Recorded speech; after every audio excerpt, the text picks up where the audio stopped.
Here's the big challenge of life. You can have more than you've got because you can become more than you are. That's the challenge. And of course the other side of the coin reads, unless you change how you are, you'll always have what you got. I have found in my experience that income does not far exceed personal development. Now sometimes income takes a lucky jump, but sure enough, unless you grow out where it is, it'll usually come back where you are. Life has strange ways. If somebody hands you $1 million, best you become a millionaire quickly, so you get to keep the money. Otherwise, sure enough, it'll disappear. Somebody once said, if you took all the money in the world, divided it up equally among everybody, it would soon all be back in the same pockets. Incredible. Success is something you attract, not something you pursue. Success is looking for a good place to stay. So instead of going after it, you work on yourself. Personal development. See, the major question to ask on the job is not what are you getting? The major question to ask on the job is what are you becoming? See, the big question is not what am I getting paid here? The big question is what am I becoming here? Because true happiness is not contained in what you get. Happiness is contained in what you become. So that's our major subject for tonight, personal development. Of all the assignments Mr. Schoaf gave me at age 25, this was probably the most difficult. In fact, I'm still working on this one. I think it's an unending challenge to see what you can become. The next subject is called Basic Laws. And it's good to study the basics. And I call these basics primarily because they come from the Bible. Now, I'm not a theologian or a minister, and that'll be apparent. But Mr. Schoaf taught me that the Bible was a good textbook for ideas and stories and success equations, how to live the better life. I found out that was true. He also taught me that the Bible is as practical as it is spiritual, and I found out that's true. If you look at your bank account and your income and you're not happy, there are several places in the Bible to check to see what the heck's wrong so you can make the changes. And we're going to cover some of those tonight, called basics. Okay. The next subject is my favorite, setting goals. Mr. Schoaf taught me how to set goals. What a favor that was. One morning at breakfast, shortly after I met him, he said, Jim, let me see your current list of goals and let's go over them and talk about them. He said, maybe that's the best way I can help you get a better direction started. And I said, I don't have a list. He said, well, is it out in the car or home somewhere? I said, no, sir. I don't have a list anywhere. He said, well, young man, that's where we got to start. He said, I can tell you right now, if you don't have a list of your goals with you, he said, I can guess your bank balance within a few $100s. Which he did. And that got my attention. I said, you mean my bank balance would change if I had a list of goals? He said, drastically. That day I became a willing student how to set goals. And sure enough, learning how to set goals changed my life. And I often wondered why no one had ever taught me how to set goals up until age 25. I went to high school, but if they offered it, I missed it. I went to college for a year, never heard it. I worked for Sears. Really. And to my knowledge, Sears never taught it. Right? How to set goals. So here I am, age 25, married, my family's starting, I've been to college, I'm working, and I still don't know how to set goals. But fortunately, when I was 25, I met the man who taught me how, and it revolutionized my whole life. Economically, socially, personally, it's incredible. So I want to share with you tonight what Mr. Schoaf shared with me, how to set goals. It can be a life changer. Okay. The next subject is the negative part of the seminar. Life is part negative, so we got to talk about the negative. And this subject is called diseases of attitude. Diseases of attitude. There's a lot of things that can wreck your chances to do well. We live in a rather dangerous world, so you got to be not only wise, you got to be careful. Now, attitude diseases are just as bad as physical diseases, right? High blood pressure, heart trouble. I mean, a lot of things will ace your chances to do well. So you've got to be careful. And attitude diseases are deadly. I mean, they'll destroy all the good things you start. Okay? So we'll go through those attitude diseases, how to spot them, how to look for them, what they are, and the cure. And I'm a pro on these because I've had them all, so I can give you excellent advice on these. Now, the last subject we're going to consider tonight is called the day that turns your life around. The day that turns your life around. And under this subject, we're going to talk about the emotions that can change your life. Human beings are emotional creatures, and emotions are powerful for life change. Now, of course, emotions are so powerful they can go either way on you. Emotions can either build or destroy. So you really have to employ emotions properly. We call civilization the intelligent management of human emotions. If you can intelligently apply your emotions in the right direction, no telling what can happen. Could turn your life around one day would be sufficient. So we'll talk about those. Okay. Now that's a lot to cover in one evening, but we'll keep at it here and see if we can't get it all done. I'd like to have you now jot down the theme of the seminar. Every seminar should have a theme, I guess. We've got one. It's on some of our literature if you happen to notice it, but if you didn't, for your notes, here it is. The theme of the seminar goes like this: the major key to your better future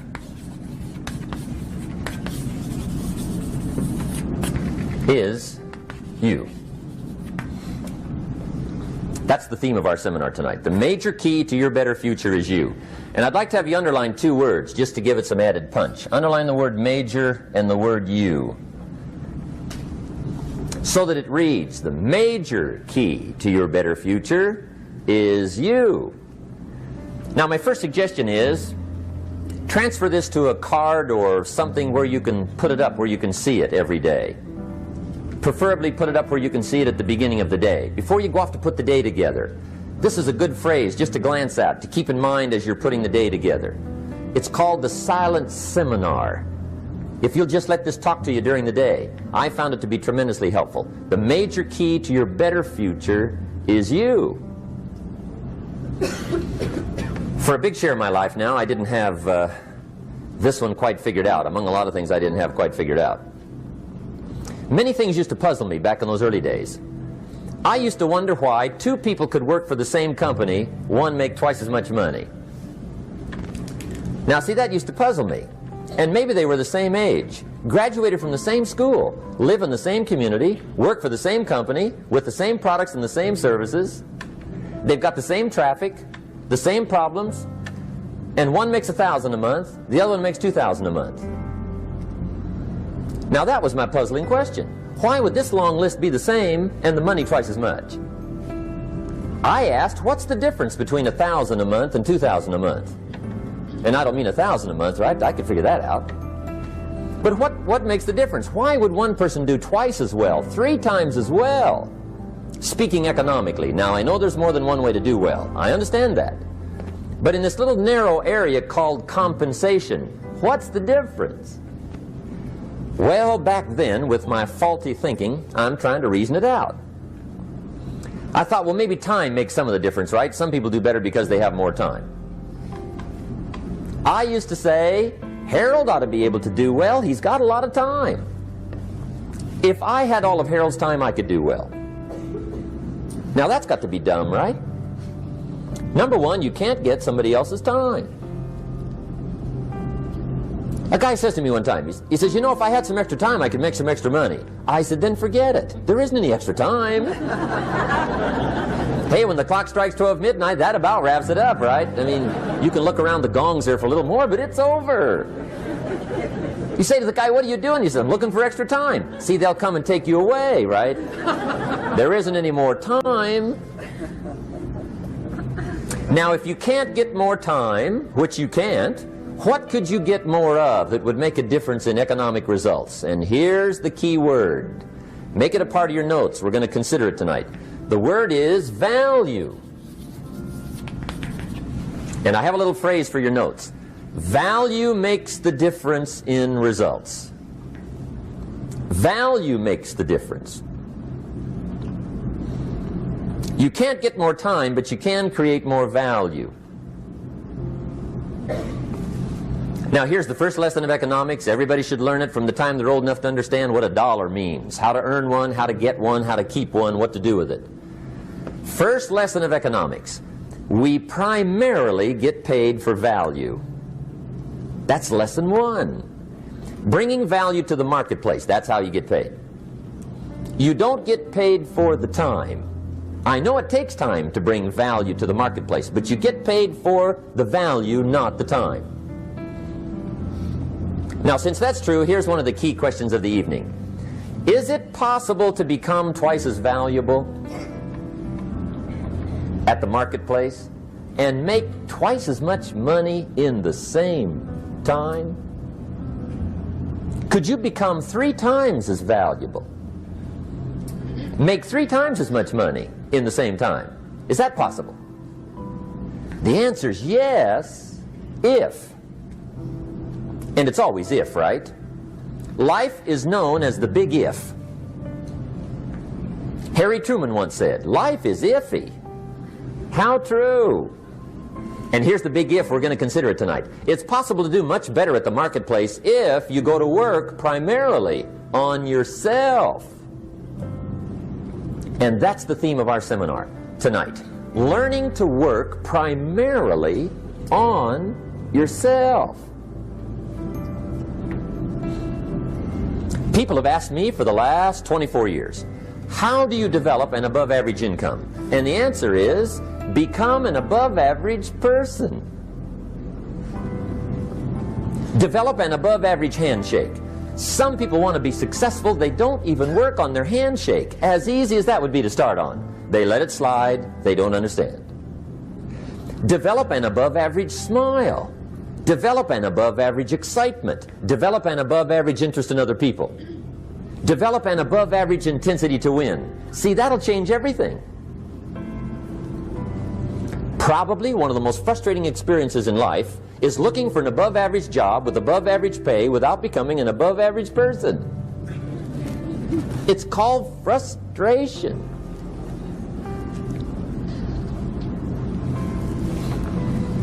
And Mr. Schoaf gave me probably the greatest clue he gave me when I first met him. He said, Jim, if you want to be wealthy and happy the rest of your life, just learn this lesson well. He said, learn to work harder on yourself than you do on your job.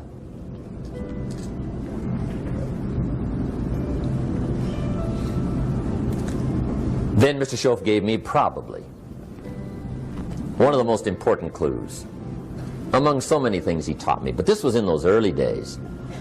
Mr. Schoaf was very kind, but he was also very abrupt.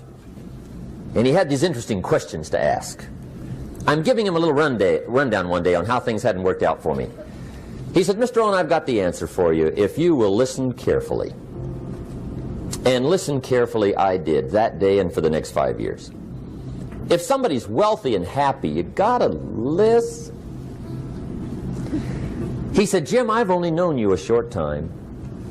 But he said, it's already my honest opinion that for things to change for you, you got to change.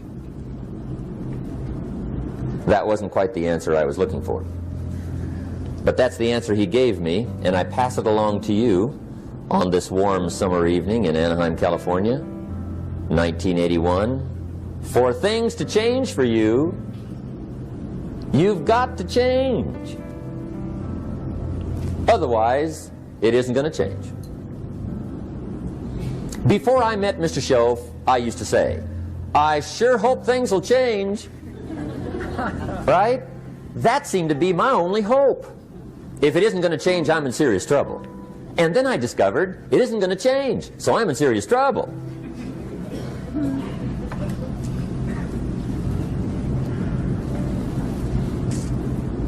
See, I can tell you what the 80s are going to be like. You have dropped into the right place.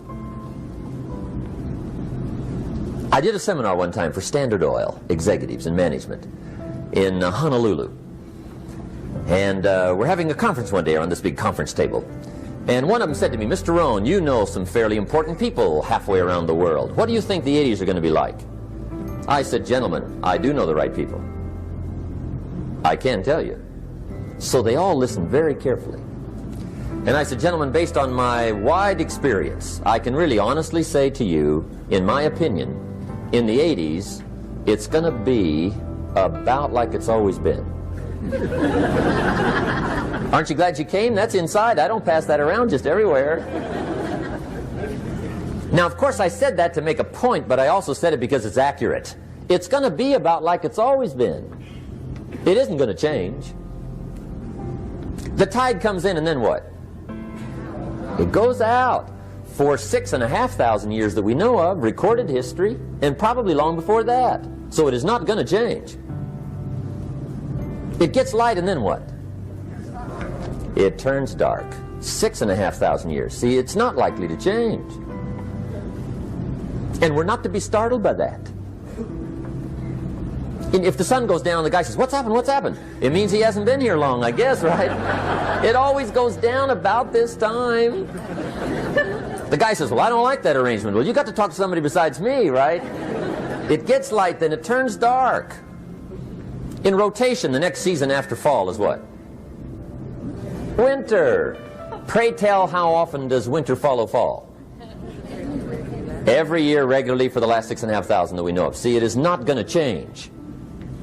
Now, some winters are long, and some are short, and some are hard, and some are easy, but they always come right after falls. It isn't going to change.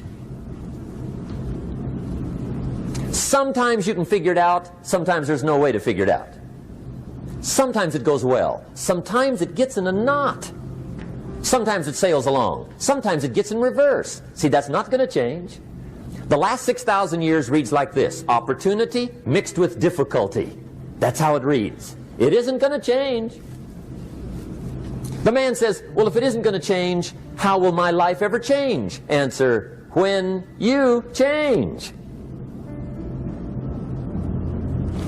And whether I'm talking to high school kids or business executives, my message is always the same. And it goes like this: the only way it gets better for you is when you get better.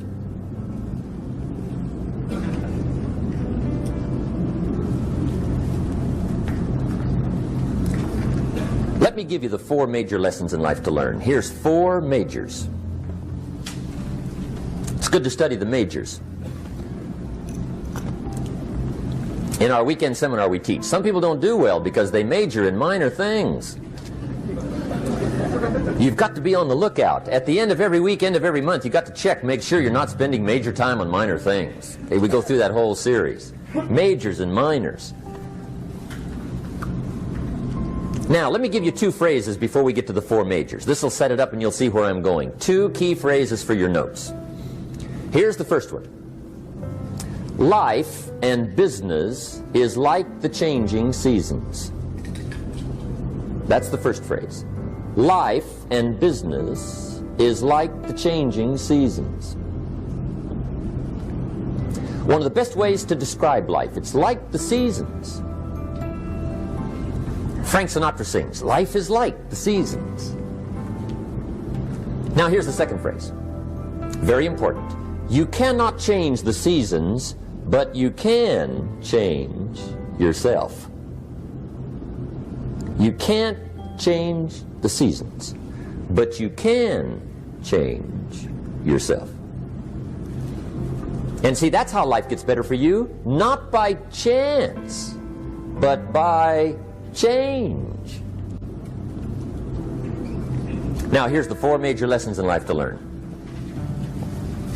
I've got my first book finished. Came out a couple of weeks ago. This is in it. The 4 major lessons in life to learn. Here they are. Number 1, learn how to handle the winters. That's lesson 1. They come right after falls with regularity.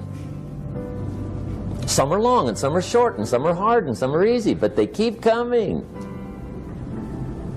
You must learn to handle the nights. They come right after days. You must learn to handle difficulty. It comes right after opportunity. You must learn to handle recessions. They always follow progressions for the last 6,000. See, it isn't going to change. The lesson you must learn is how to handle it. And there's all kinds of winters, right? The winter when you can't figure it out. The winter when it all goes smash. The winter when it turns belly up. The winter when it won't work, when you've run out of money and you've got a broken heart. See, those are winter times. There's all kinds. Economic winters, social winters, personal winters. When your heart is smashed in 1,000 pieces and the nights are unusually long, your prayers seem to go no higher than your head. It's wintertime. Barbara Streisand sings, "It used to be so natural to talk about forever, but used to be's don't count anymore. They just lay on the floor till we sweep them away. You don't sing me love songs, and you don't say you need me, and you don't bring me flowers anymore." A song of winter. But see, the disappointments come. Those are normal. That's part of life. But the question is, how do you handle it? How do you handle the coming winters and the disappointments and the down times? Well, you can't get rid of January by tearing it off the calendar. But here's what you can do. You can get stronger, you can get wiser, and you can get better. The winters won't change, but you can. And that's how life changes for you. See, before I understood, when it was winter, I used to wish it was summer. I didn't understand. When it was hard, I used to wish it was easy. I didn't know. And then Mr. Schoaf gave me a part of his very unique philosophy when he said, "Don't wish it was easier, wish you were better." See, that triggered my whole life change. Don't wish for less problems, wish for more skills. Don't wish for less challenge, wish for more wisdom. That's the key. So that's lesson 1, learn how to handle the winters. Here's lesson 2, learn how to take advantage of the spring. That's the second one. Spring is called opportunity. And spring follows winter. What a great place for it. If you were going to put it somewhere, that'd be the place to put it, right after winter. And pray tell, how often does spring follow winter? Every year with regularity, 6,000. You can almost count on it. See, opportunity always comes. Days follow nights. Isn't that terrific? Opportunity follows difficulty. But here's what you must learn to do. Underline these 2 words in that key phrase. Take advantage. Underline those 2. You must learn to take advantage of the spring. See, just because spring rolls around is no sign you're going to look good come fall. You gotta do something with it. In fact, you have to get good at one of 2 things in life. Planting in the spring or begging in the fall. Or get somebody to do it for you. See, those are about the only alternatives. Now here's what else you must do. Take advantage of the springs quickly, because there's only a few. Just a handful of springs have been handed to each of us. They don't come forever. Life is fairly brief. So you got to read every book you can get your hands on what to do with your springs while they're here. And take advantage, they soon run out. The Beatles wrote, "Life is so short." And for John Lennon, it was extra short. But life is brief. Elton John sings, "She lived her life like a candle in the wind." It's brief. So whatever you're going to do with your life, you got to get at it. Don't just let the springs pass. Here's the 3rd major lesson in life to learn. Learn how to protect your crops all summer. You got to take care of what you start. Sure enough, as soon as you've planted your garden in the spring, the busy bugs and the noxious weeds are out to take it. And here's the next bit of truth. They will take it unless you prevent it. And that's the 3rd major skill to learn. You've got to learn to prevent the intruder from taking all the good you start. It's one of the challenges. Here's two key phrases under number 3. First one, all good will be attacked. On this planet. Maybe not the next one we get to, but on this one, all good will be attacked. Every garden will be invaded. Not to think so is naive. And here's the second phrase. All values must be defended. Political values, social values, community values, family values, marriage values, friendship values, business values. Every garden must be tended all summer. Third major lesson. Now here's number 4. Fourth major lesson in life to learn. Learn how to reap in the fall without complaint. Learn to reap come harvest time without complaint.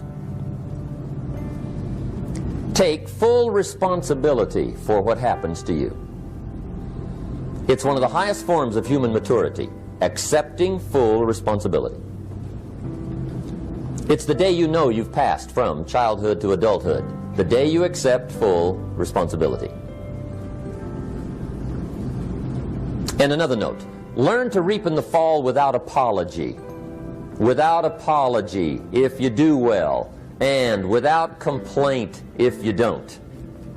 That's maturity. I used to have that long list of reasons why I wasn't doing well. To explain. You got to explain, right? Otherwise you're going to look bad. I used to have this funny list called Reasons for Not Looking Good.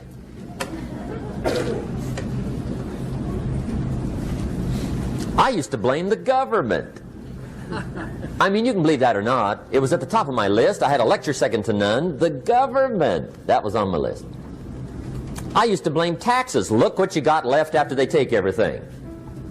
And they expect you to do well. That was on my list there. Prices, that one's easy, right? You walk into the supermarket with $20, come out with a little half bag. So I had that on my list. I used to blame the weather. I blamed the traffic. I used to blame my car. I blamed the manufacturers. I used to blame the company. I blamed company policy. I used to blame the training program. I blame my negative relatives. They were always putting me down. I blame my cynical neighbors. They're just selfish, looking out for themselves. Won't loan you money? They were on my list.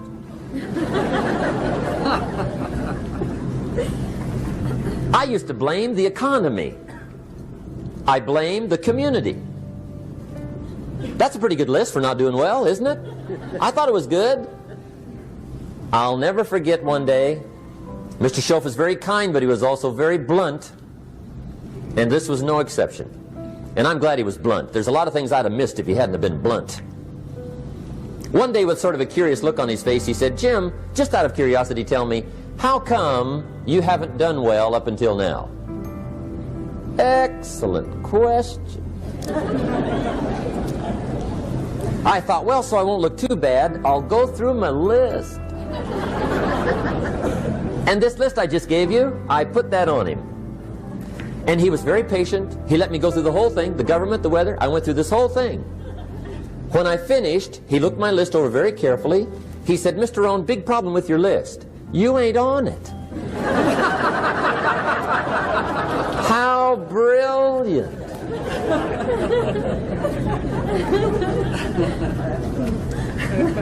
When I went to work for him a few months later, I learned very quickly to tear up my list, reasons for not doing well, and I threw it away. And I got me a fresh piece of paper. And I put one word on it.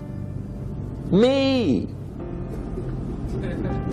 There's a black heritage spiritual that says, "It's not my mother nor my father, nor my brother nor my sister, but it's me, oh Lord, standing in the need of prayer."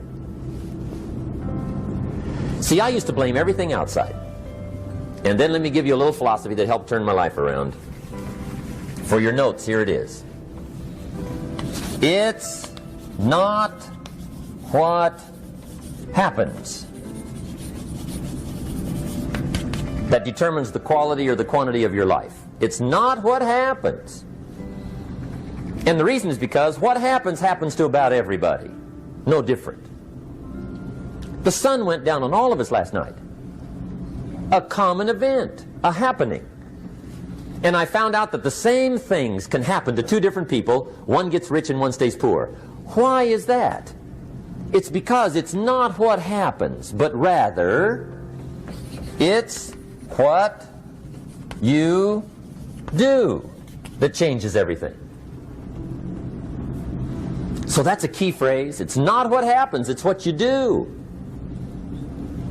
What happens is about the same. You might put that in parentheses here. Same. What people do, that's what's different. Anything can happen, right? Everything can happen. I've heard all the stories. I've been one of the stories. Hey, we could all tell stories all night long, right? Happenings. Anything can happen. Have you heard of Murphy's Laws? Anybody here heard of Murphy's Laws? Okay, most of you have. Murph had these laws. One of them was, if anything can go wrong, it will. That's one of Murphy's Laws. He was not one of the great positive speakers of the day. But anyway, it's still true though, right? Anything can go wrong, everything can go wrong. For sure. I've fallen out of the sky so many times. Once to the tune of a couple of million. Devastating. Took me a while to survive that one. Now, it wasn't all that much, but it was all I had. Right? I mean, that's when it's much, right? When it's all you got. If you got 3, 2 go, you got 1 left, you ain't looking that bad. But when it all goes. Has anybody been there when it all went? Anybody? Come on, the rest of you liars. Go ahead. Hey, we've all been there, right? When it all went. Of course, it used to be a long time ago, right? When you ran out of money, got to 0, you were all through. Heck, now you can whistle right on by 0, right? I mean, they will bury you. That's what they will do.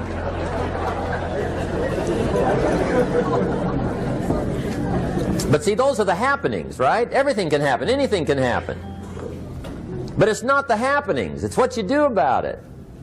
Somebody says, yeah, but you don't understand the disappointments I've had. Come on. Everybody's had their share. Disappointments are not special gifts reserved for the poor.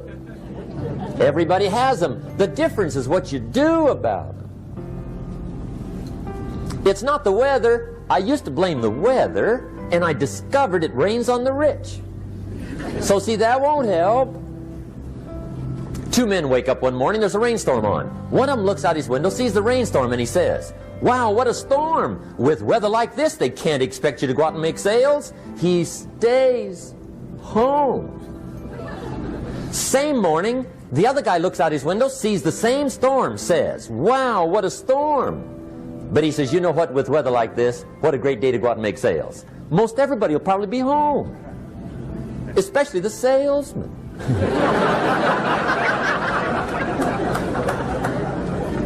See, that's the difference in how your life works out. It's not what happens, it's what you do. So here's one of the key questions of the evening. Starting tomorrow, what are you going to do that'll make a change in your life's direction? Good question. What are you going to do starting tomorrow that'll make a difference? Now see, if you don't do something starting tomorrow that'll make a difference, guess what?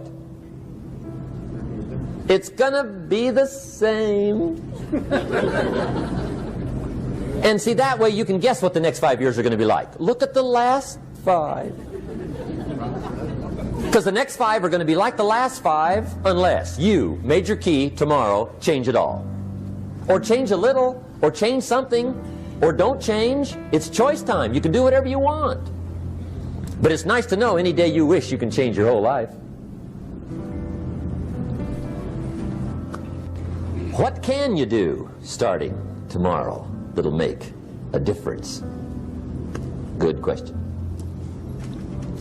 What can you do with economic chaos, massive disappointment? What can you do with a broken heart? What can you do when it won't work? Good question. So if I had a word with you tonight, one-on-one, just you and me. I think my personal advice to you would be, this year, 1981, reach down inside of you and come up with some more of those remarkable human gifts. They're there, waiting to be utilized. And then change anything for you you want to change. And I challenge you to do that because you can change. If you don't like how it is for you, change it. If it doesn't suit you, change it. If it doesn't please you, change it. If it isn't enough, change it. And I challenge you to do that because you can change. See, you don't ever have to be the same again after tonight, only by choice. If you don't like your present address, change it. You're not a tree.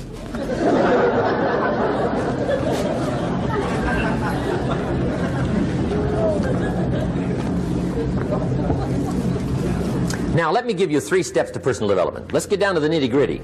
What does it take to really make the changes starting tomorrow? It takes more than philosophical pronouncement. I know that.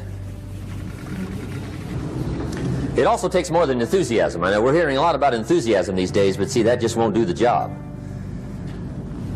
We're still hearing the old cliches of the 30s, right? To be enthusiastic, you must act enthusiastic. But see, that's not going to help. After you have leaped about, there are some things you got to do, or it isn't going to change. See, you can get all excited about lifting 200 pounds till you get to the gym. And then you need a new excitement. And the new excitement is called discipline. Major step to human progress. Discipline. If there's one thing to get excited over, that's it. Get excited over your ability to make yourself do the necessary things. What could you make yourself do starting tomorrow that would change it all? No telling. Now, see, that's exciting. On any given day, you can massively change the direction of your life. Murder is a clear example that any one person on any given day can forever alter the course of their life. It just happens to be a negative act.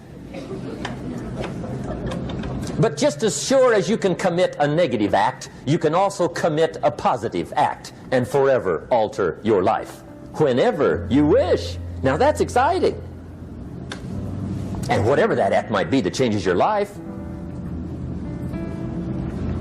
The guy finally takes a shotgun to his car and blows out every window, destroys every tire, puts 100 rounds in this shabby old thing. And he says, I have driven this embarrassing thing for the last time.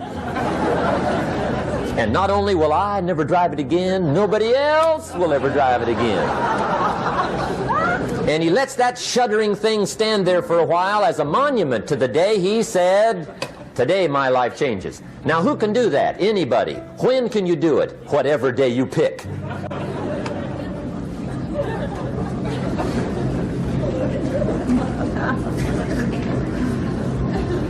Now here's the key to discipline. Start with the little disciplines, get excited over the little disciplines, and get right on those, because those will lead to the big ones. You can't handle the big challenges in life unless you take on the little ones. Make a list of all the things you can do, get right on those, discipline yourself for those, both for the results and for the muscle and for the practice, so that when life hands you some big challenges, you'll be ready, you'll have the muscle. But see, if you don't handle the small ones, you can't take care of the big ones. Okay, here's what else it takes for life change. Self-motivation. Key phrase, self-motivation. I don't know why we call it self-motivation. It's really the only kind there is. You got to motivate yourself. Because I found out you can't change people. They can change themselves, but you can't change them. Lord knows some I've tried. But see, it won't work. People have to change themselves. I learned some of those lessons early. I built a little sales organization way back in those early days. I'm 25. And I had some nice people. I said, I'm going to make these people successful if it kills me. I almost died, right? I mean, you can't do that.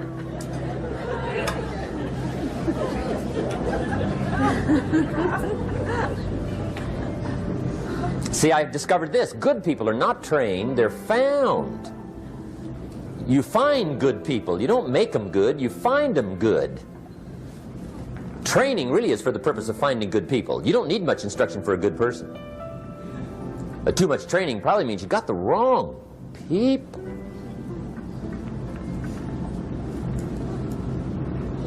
So you got to find the right people. That's the key to getting a good job done.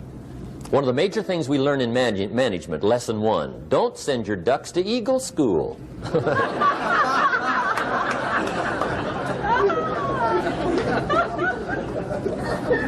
Because it won't help. I mean, I'm telling you, it won't help, no matter how good your school is. And the little eagle badge and little eagle hat, I'm telling you, it won't help. It won't help. You can tell whether your school's done any good, right, is when it's over, right? The duck goes for his first rabbit and makes him a friend. You say, no, no, no. Anyway, so it takes self-motivation to really alter your life. And you don't want to give self-motivation away to somebody else and make it somebody else motivating you. The guy says, boy, if somebody just come by and turn me on. What if they don't show up? Right? See, you got to have a better plan for your life.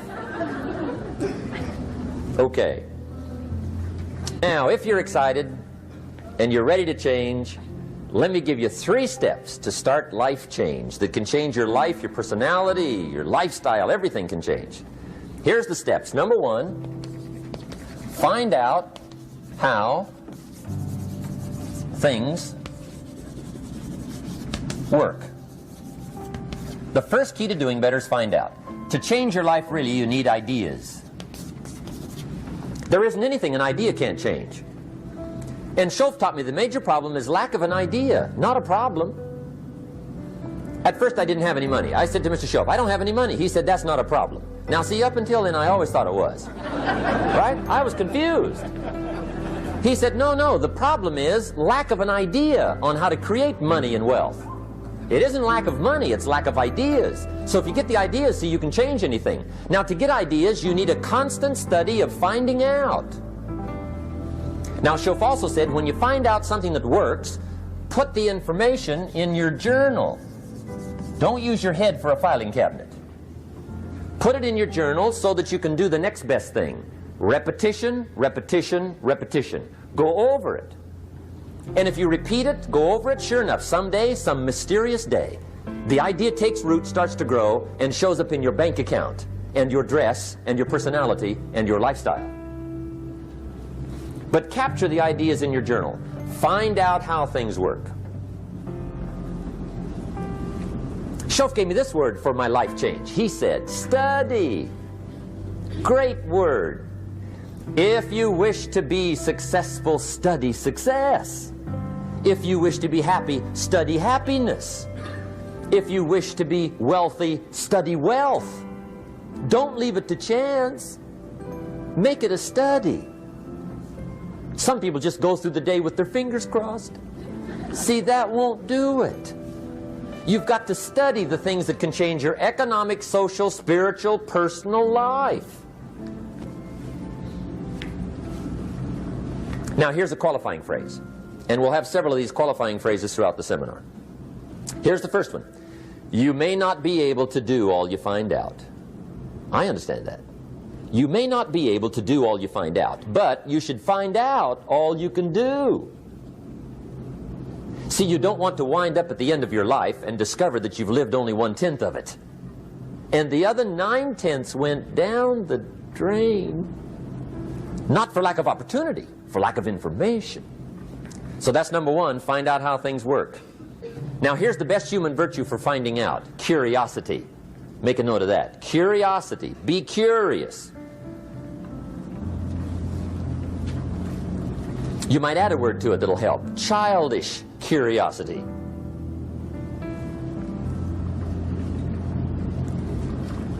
What will kids do if they want to know something bad enough? Bug you. That's the phrase. They can ask 1,000 questions. You think they're through? They got another 1,000. They'll drive you to the brink. It's a virtue. when you gotta know. Be like a child. In fact, Jesus, the master teacher, said, unless you can become like little children, you might as well forget it. You don't have a prayer. Excellent advice. You got to be like children. 4 ways, in my opinion, to be like a child. Number 1 is curiosity. Number 2 is excitement. Get excited like a child over your ability to make yourself do anything for change. 3rd is faith. Have faith like a child. Adults are too skeptical. And 4th is trust. Trust is a childish virtue, but the rewards are incredible. So be like a child. Now, if you're curious, let me give you 3 ways to find out how to change anything. Any life direction, any dimension. Here's 3 ways to find out how to change anything. Number 1 is to read. Become a good reader. All of the successful people I know and work with around the world, they're all good readers. Curiosity drives them to read. They got to know. They just read.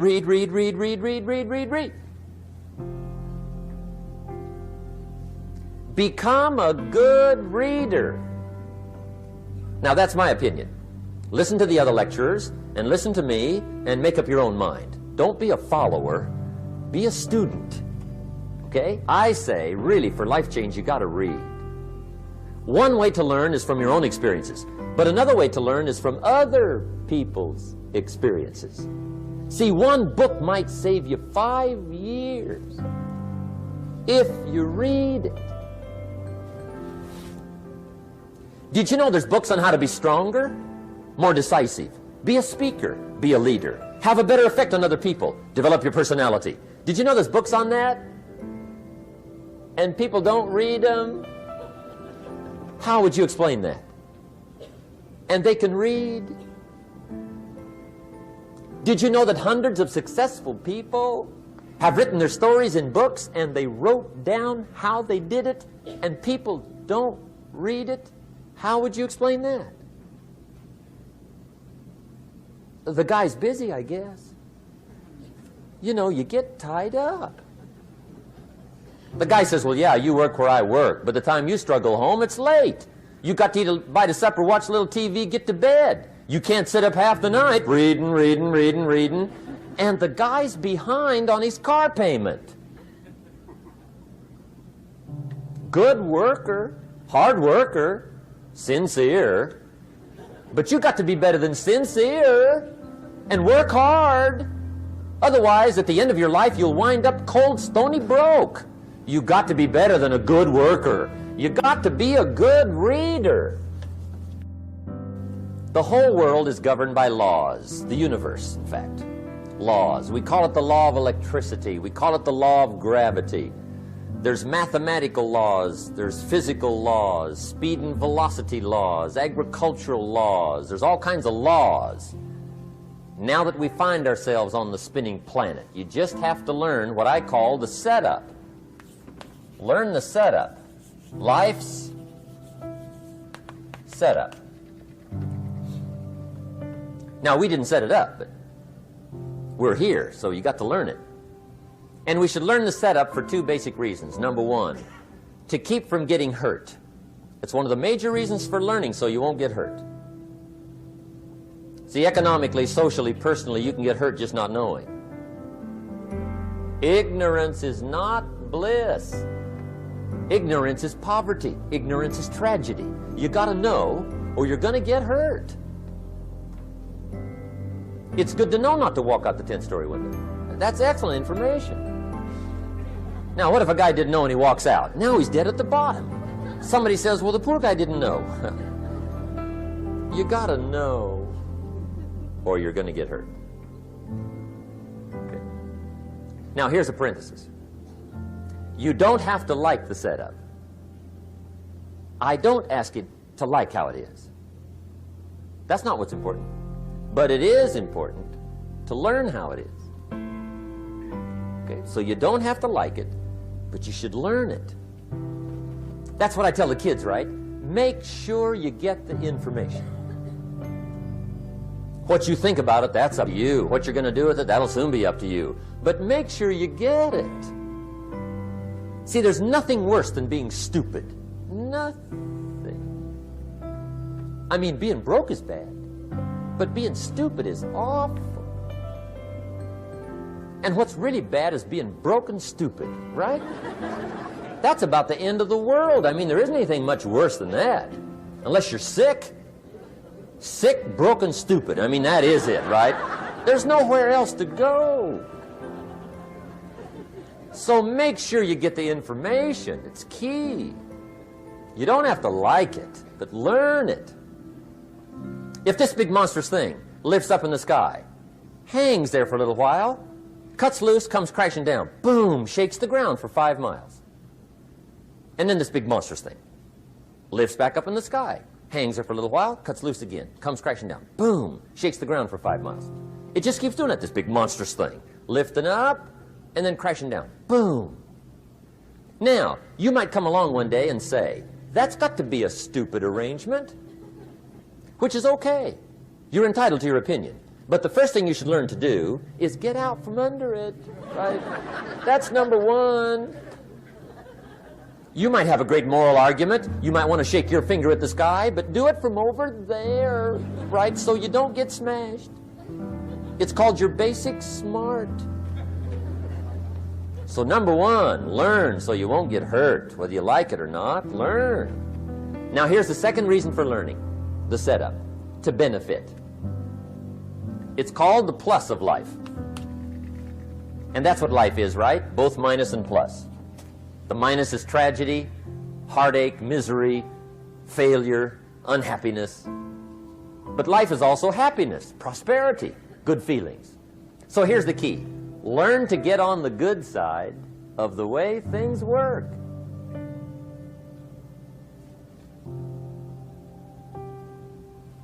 Now, here's 2 of the basic laws, and we'll take our break. Shof taught me these. They come from the Bible. Now, again, I'm an amateur, okay? When it comes to the Bible, I'm not a pro. So you'll sort of have to take my way of putting it. But here they are. The first one is the law of use. The law of use. And it goes something like this. Whatever you don't use, you lose. Lack of use causes loss.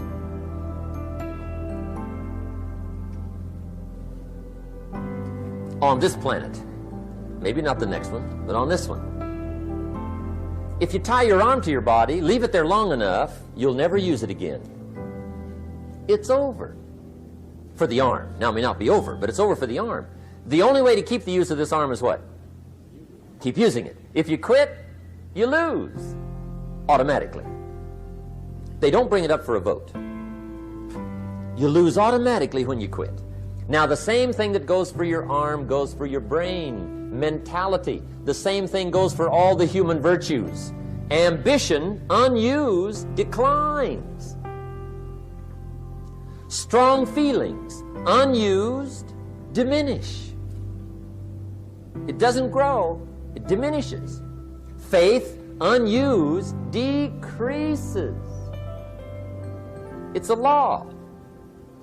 Vitality unused diminishes. Energy unused decreases. The guy says, well, I'm going to save up my energy. You can't do that.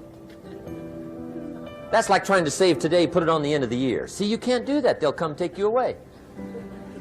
If you don't use today, what? It's lost. The guy says, well, I'll work twice as hard tomorrow to make up for it. See, that's foolish. You could have done that anyway. Today unused is lost. A talent unused is lost. An ability unused is lost. So here's one of the key expressions of the evening. Take a new inventory of yourself. Starting tomorrow, new project. Take a new inventory. And make sure that all of your talent and ability and mentality and ingenuity and vitality and strong feelings, faith, courage, make sure that all you've got's being used. Otherwise, you lose. Now, one of the best illustrations of the law of use is a Bible story called the Parable of the Talents. The Talents story. Interesting story if you haven't read it in a while. Just review it. It's a good story. An ancient story. It says there was a master with 3 servants. He got them together one day and he said to the 3, I've got these talents. And in those ancient days, a talent was a measure of gold. And he said to the 3 servants, take these talents and see what you can do with them while I'm gone. He said, I'm taking a journey and I'll be gone for a while. When I come back, we'll get together, go over the book, see how you did. He said, here's 5 of these talents for you. 5. Here's 2 of them for you. 2. And here's 1 for you. 1. The master said, take those talents, see what you can do with them. When I come back, we'll get together, we'll go over it all. The servant said, okay, master takes off. According to the ancient story, the master comes back from his trip. When he gets back, he gets the 3 servants together, and as he said he would, he asks, how did it go with those talents? You were 5. What happened? That servant said, well, I took the 5 talents you gave me, and I put them to work. A little shaky at first, but he said things finally got rolling. And he said, I poured it on. And he said, my talents grew to 7, 8, 9, 10. He said, I doubled my talents from 5 to 10. Books will show. Master said, one heck of a job. Or something like that. He said, I gave you 2 talents. What happened?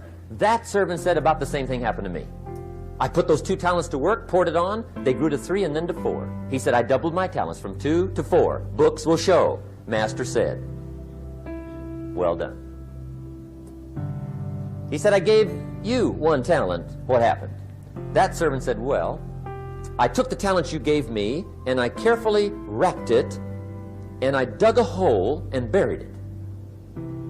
And camouflaged it, I suppose, right, so nobody would steal it. And he said, fortunately, nobody got it. And he said, I knew you were going to be here today, so I dug it up. Here it is, safely wrapped. I did not lose it while you were gone. According to the ancient story, the master said, take that talent away from him and give it to the man that's got 10. Now you might say, well, I don't like that arrangement.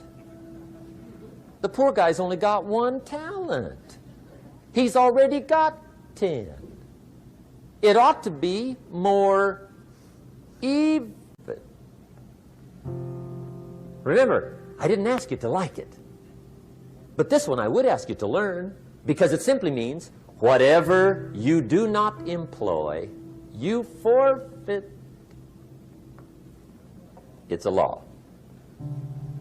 So learn well the law of use. Now here's the second one, and we're going to take our break. Second law from the Bible. This one we've heard since we were small, I'm sure. It's called the law of sowing and reaping. In fact, we've probably heard it so often we could quote it. It says, whatever you sow, what? You shall reap. Fairly blunt, hopefully clear. Here's my first suggestion on the law of sowing and reaping. Don't try to beat it. You might as well try sitting on the sun in the morning. Keep it from coming up. You'll have better luck. Whatever you sow, you reap. Now, for a fair share of my life, I'm a bit mixed up on how all this applies. Among a lot of things I was mixed up on. I knew I wasn't reaping too good. That I understood. My problem was I was confused about what was causing it. Remember me with the funny list? I thought those are the reasons why it isn't working out well. And then Mr. Schoaf gave me the clue that helped me figure it all out. He said, Mr. Rohn, I have another answer for you. There's another way to quote this law that'll show you where the problem is so you can go to work on it right away. All you need to know is where the problem is, then you can go to work on it. So he quoted me the law another way, and I found out what my problem was. Here's the way you quote the law. Whatever you reap is what you've sown. Now I knew what my problem was. Whatever you reap is what you've sown. If you don't like the crop, who do you look up? Answer, whoever planted it. And where do you find who planted your crop? Answer, in the mirror. What I finally learned to do come fall was to go to the mirror. That's where you go.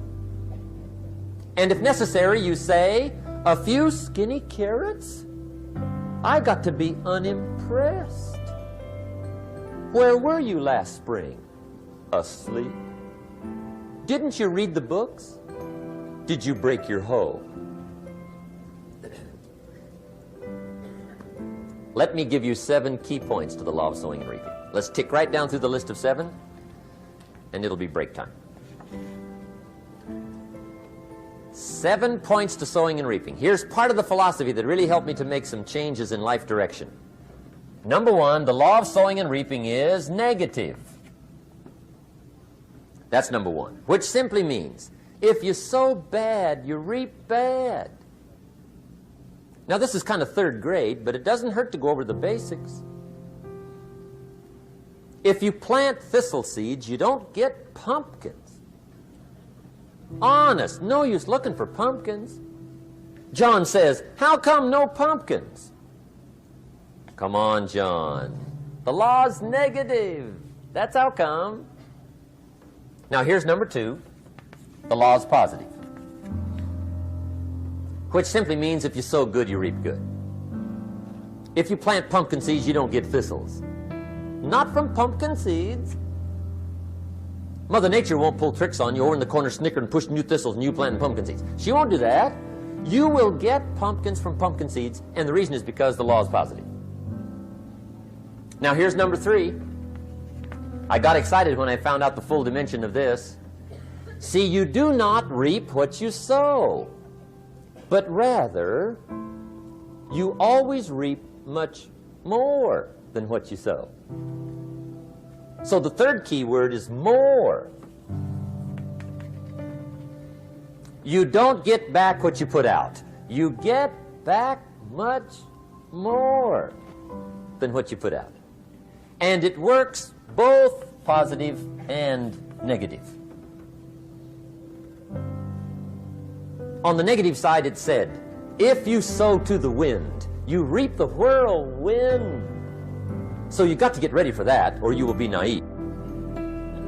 See, anybody can, whether you will or not. See, that's the question. And here's a good question to ask. We are all buying somebody's plan. The question is, whose? Who's got you talked into doing what you're doing? Who's got you talked into your present plan? See, 10 years from now, you will surely arrive. The question is, where? But see, anybody, if you want to, can go searching for a good plan, pick it, and start working it. And sure enough, as the time passes, as it surely will 5 years from now, 10 years from now, then you'll be winding up wearing what you want to wear, driving what you want to drive, living where you want to live, become what you want to become. But now's the time to fix the next 10 years. And who can? Anybody. Here's number 6. The 6th key to sowing and reaping. This is leveling with you now, as we promised to do. There's one thing better than the truth, and that's the whole truth. And here's part of the whole truth of the law of sowing and reaping. Number 6 is, you could lose. There are times when you just lose, no matter what you do. It's that kind of planet. You reap what you sow, yes, but... What does that mean, yes, but? Well, the farmer plants his crop in the spring, takes care of it all summer, loves his family, works 10, 12 hours a day, 6, 7 days a week, is an honorable man. Come fall, he's got a beautiful crop, and he deserves every bit of it. But the day before he sends the combines into the field, a hailstorm comes along and beats it all in the ground, which means you lose. Somebody says, well, what did he do wrong? Answer, nothing. It's just that kind of planet.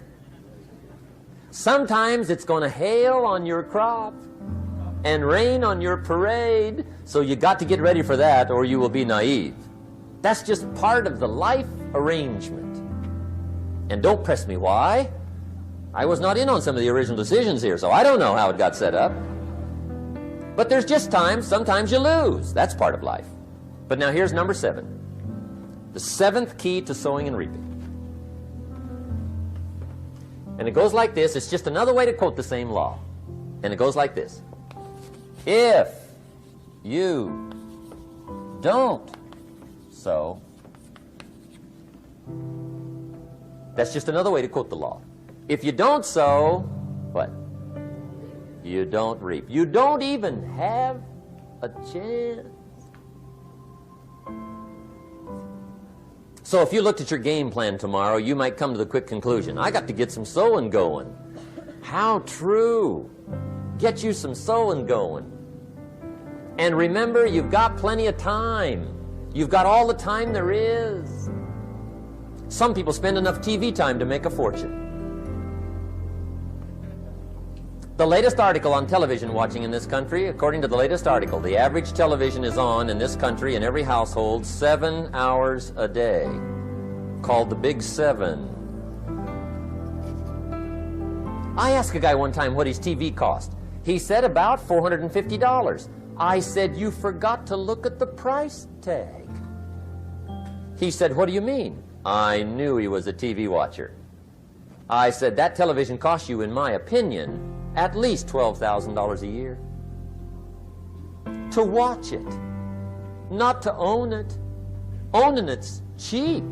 Watching it is what's expensive. And I said, hey, $12,000 a year is too much to pay to watch TV. That's too much. Pay a little, but not $12,000. And he's the guy that said, I hope pay TV never comes.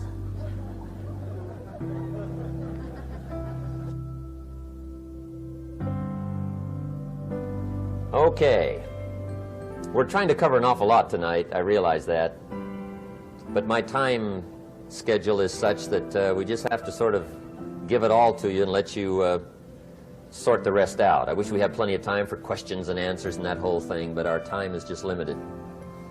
But we are trying to go through an awful lot, I realize that. But looks like everybody's getting it. This is about the note-takingest crowd I've seen in a long time. Incredible. Does anybody have 5 pages yet? Anybody? Oh, fantastic. Incredible. Okay. Maybe you heard the story about the preacher down in Texas, southern part of the country. He was an evangelist back in the horse and buggy days. And he was very good at being an evangelist, and a lot of people used to come and hear him preach. And one day he put up his tent in one of these Texas towns and expected a big crowd as usual, come hear him preach. And he got there, first night of the tent revival, walked in. 7:30, time to start. And to his surprise, the tent was empty. He thought, well, something must be drastically wrong. So he waited till 7:45, nobody showed up. 8 o'clock, zip. Finally, 8:15. One lone cowboy wandered up on his horse, tied his horse up outside, came in, sat down on the front bench, right, waiting for something to happen. The preacher thought, well, at least I better go down and talk to the cowboy. So he walks down, talks to the cowboy, and he says, cowboy, I'm the preacher. And he said, I don't know what to tell you. Something's gone wrong. He said, this tent was supposed to be full of people. He said, I'm embarrassed. He said, you're the only one that showed up. And he said, I really don't know what to do. And the cowboy said, well, I'm not a preacher, so I really can't tell you what to do. You know, he said, I'm just a cowboy. But he said, I know this, if I went out to feed my cattle and only one showed up, I'd at least feed it. The preacher thought, hey, the cowboy is right. If you've got a good idea to share, you should share it, if there's 1 or 1,000. So he got kind of inspired by this conversation, and he jumped up on the platform and started to preach. As if the tent was full of people, just exploded. And he went for an hour and 15 minutes, just kept rolling. Finally, he quit. And when he finished, he came down off the platform, talked to the cowboy again. He says, well, cowboy, what did you think of my sermon? And the cowboy said, well, I'm not a preacher, so I really can't tell. You know, he said, I'm just a cowboy. But he said, I know this. If I went out to feed my cattle and only one showed up, I'd feed it, but I wouldn't dump the whole load on it.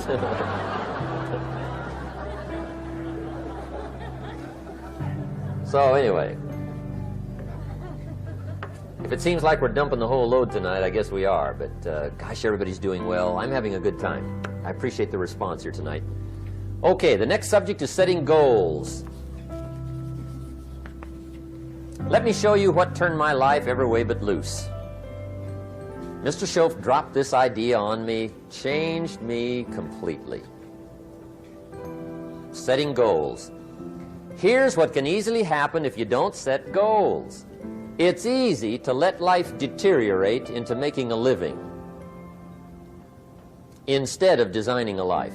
And we all have a choice. Make a living or design a life. It's easy to get trapped by economic necessity and settle for existence rather than substance. That's easy. But the best advice I can give you on how to break out of that trap is to learn how to set goals.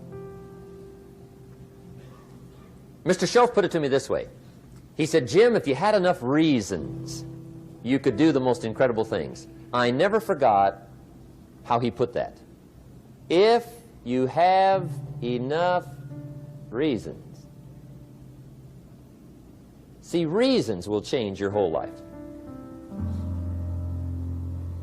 Mr. Schoaf said to me, he said, Mr. Rohn, I think you've got plenty of intelligence, you've got plenty of talent, you've got plenty of ability. Probably what you lack is plenty of reasons. He said, I don't think your current bank balance is a true indication of your level of intelligence. I was happy to hear that. He said, I think you're much smarter than your present bank balance indicates. And that turned out to be true. I was much smarter. But of course my first question was, well then why isn't it bigger? And he said, you don't have enough reasons. You've got enough intelligence, but not enough reasons. So see, reasons can change your life. Here's what else I found out. Reasons come first, answers come second. You don't get the answers to do well till you get the reasons. Life has a mysterious way of hanging on to all the answers and only gives them up to the people that are inspired by reasons. So reasons make the difference in how your life works out. Now, what are some of the reasons for doing well? Let's go through a quick list called Reasons for Doing Well.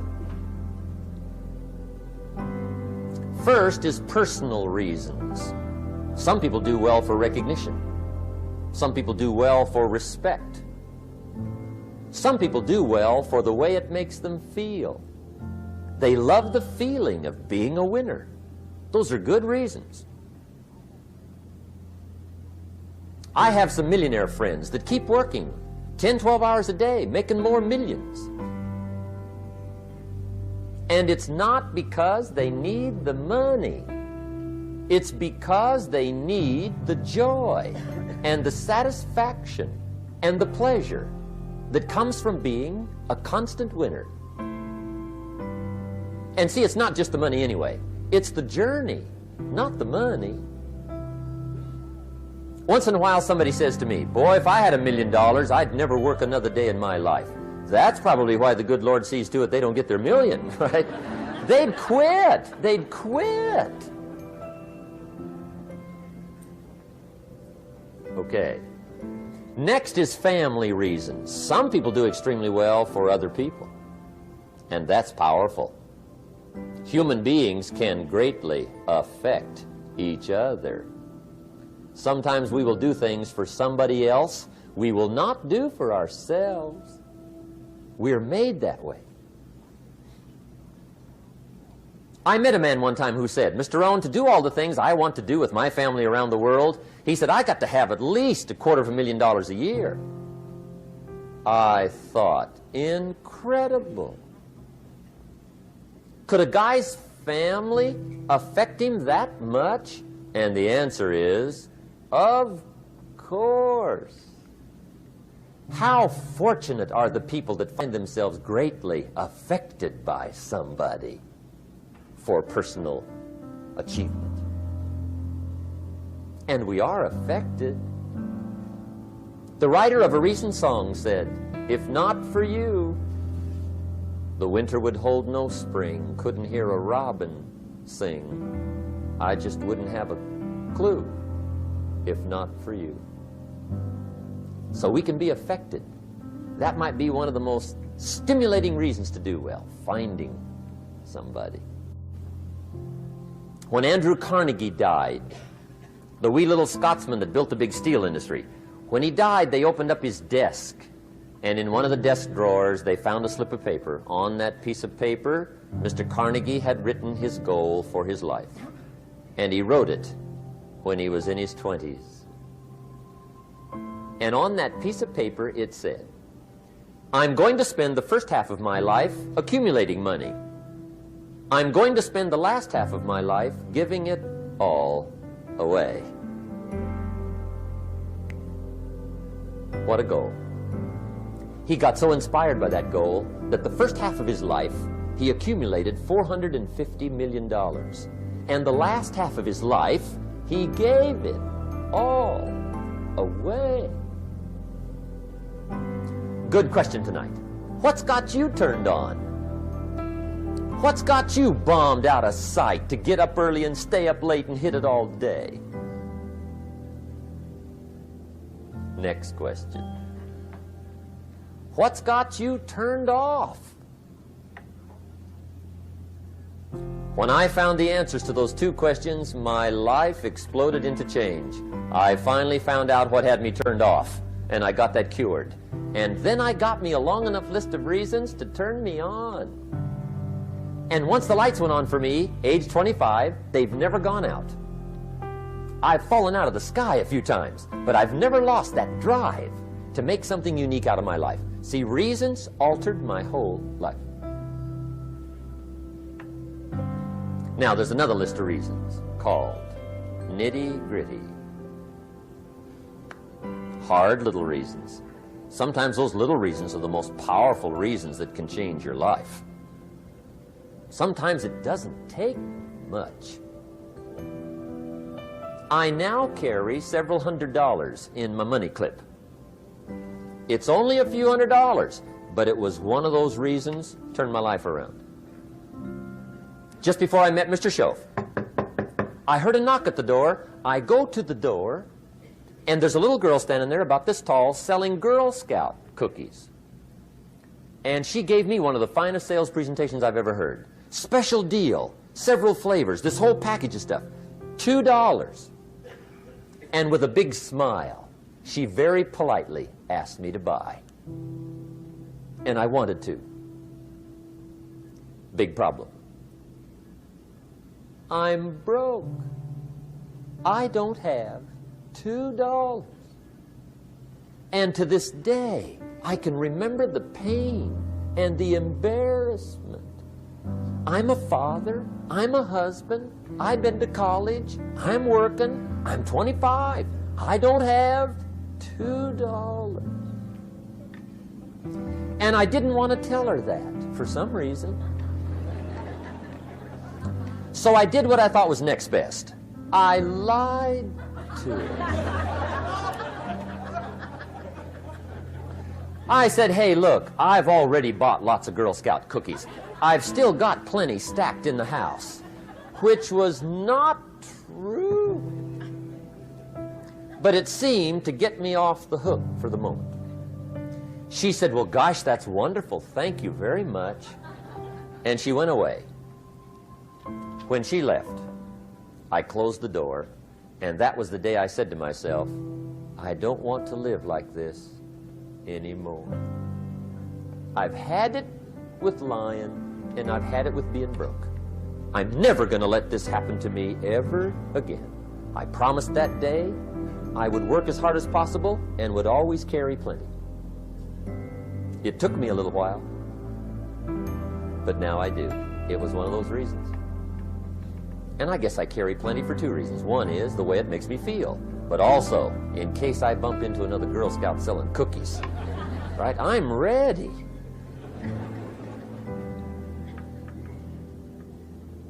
I walked out of the Bank of America one time up in Saratoga, California, where I used to live. Two little girls selling candy right outside the bank. Good place. Like some girls' organization they're working for, right? I come walking out of the bank. This first little girl walks up to me. She said, "Mister, would you like to buy some candy?" I said, "I probably would." "What kind is it?" She said, "It's almond roca." I said, "My gosh, that's my favorite." She said, "Wonderful." I said, "How much is it?" She said, "It's just $2. I thought, incredible. I said, "How many boxes of that candy have you got?"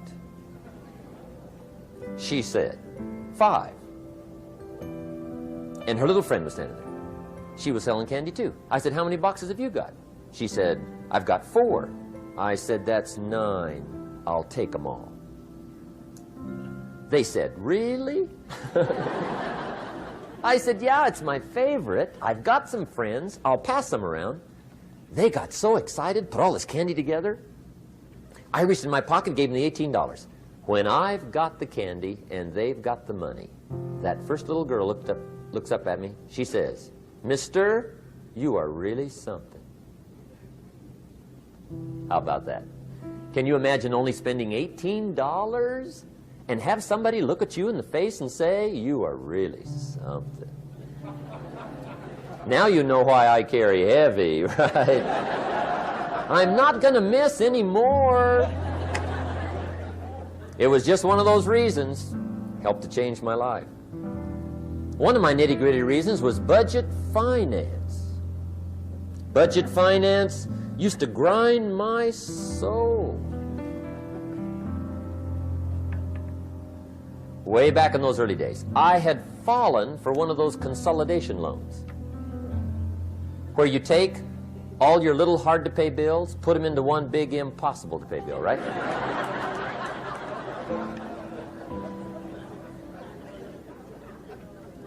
I would get 4 or 5 payments behind. This one guy used to call me day and night. I don't think they're allowed to do that anymore. Harassed me. Threatened to run me in front of the judge. Threatened to ruin my credit. Threatened to embarrass my family. One day he said, "We're going to come get your car, drag it rear end up down the street in front of your neighbors." The guy even called me a flake. And back in those days, I'm broke, I'm pitiful, there's nothing I can do about it. But I never forgot how the guy treated me. And when I met Mr. Shoaf and I got my life straightened out and the money started to flow, that was one of my first projects, budget finance. I poured it on day and night.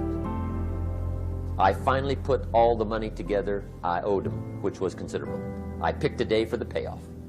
And when the payoff day came, I put the money in small bills in a big briefcase. And I walked into the budget finance office on Wilshire Boulevard in Los Angeles. The guy who harassed me so often, his desk was about 3 back. I walked right up to his desk, startled him. He wondered what I was doing there. It was the first time I'd been there since I'd borrowed the money, right? Without saying a word, I opened up this briefcase, dumped this pile of money all over his desk. I said, "Count it. It's all there. I will never be back." And I turned around and stormed out. Now, that might not be noble, but if you haven't tried it, you've got to one time.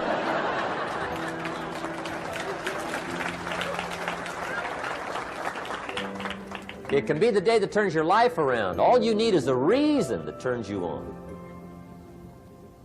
One of my dear friends, Robert Depew, Bobby used to be a school teacher in Lindsay, olive capital of the world.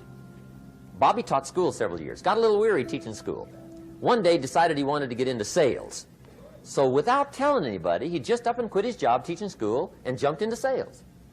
When he did, his brother made fun of him, laughed at him, put him down, said Robert's lost his mind. Had a good job teaching school. Now he thinks he's a salesman. He's going to go down the drain, lose everything. Just put him down something fierce. Bobby said, the way my brother acted when I got into sales, he said that made me so mad.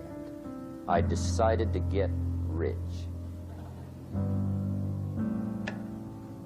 And my question for you tonight is it possible to get that mad?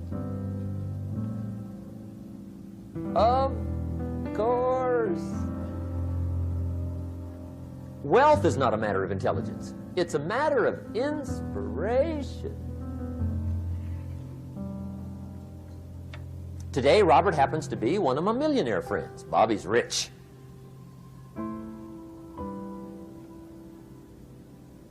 Frank Sinatra said one time, the best revenge is massive success.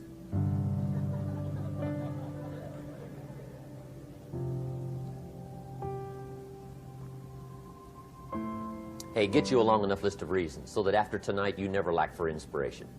You might not have all the answers right away, but you can get the answers if you can get the reasons.